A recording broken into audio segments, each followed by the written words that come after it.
ازيكم عاملين ايه الاخبار؟ يا رب تكونوا كويسين وبخير وبصحه تمام. وحشتوني قوي من الفيديو اللي فات، ودلوقتي جايه لكم فيديو جديد. حاجتين او في حاجات احنا بنعملها الناس العاديه بيستغربوا منها جدا. بيبقى في حاجه كده لفت النظر، اللي هو ايه ده؟ طب ليه عملت معايا كده؟ ليه او ليه عملوا كده؟ اول حاجه، احنا ما بناكلش عند حد ولا بنشرب عند حد ولا بنستخدم التويلت عند حد. فحد يجي يقول لي ايه؟ لا هو انتوا كده بخيل. يعني ماشي اوكي، انا بقى ككومنتي كعاطف اتبسطت، انما حضرتك معلش سوري بقى، رايك ده اشرب وراه 10 مليون لتر ميه. وخلينا بقى نتكلم بجد. اوكي، ايه هو؟ اول حاجه، لان انا لما ببقى رايحه عند حد ما ببقاش واخده راحتي، ببقى مكسومه شويتين 3 4.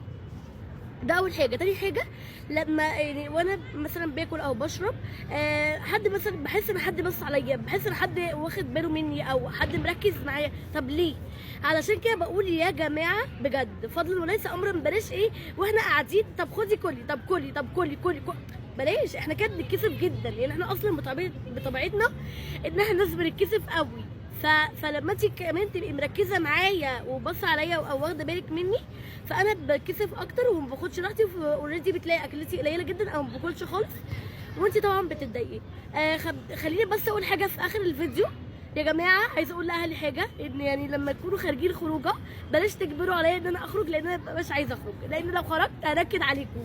وطبعا ربنا يكفيكم شر نكد الستات والبنات، انتوا عارفين. والله مش هوصيكم، بحبكم قوي. يا رب يكون الفيديو عجبكم.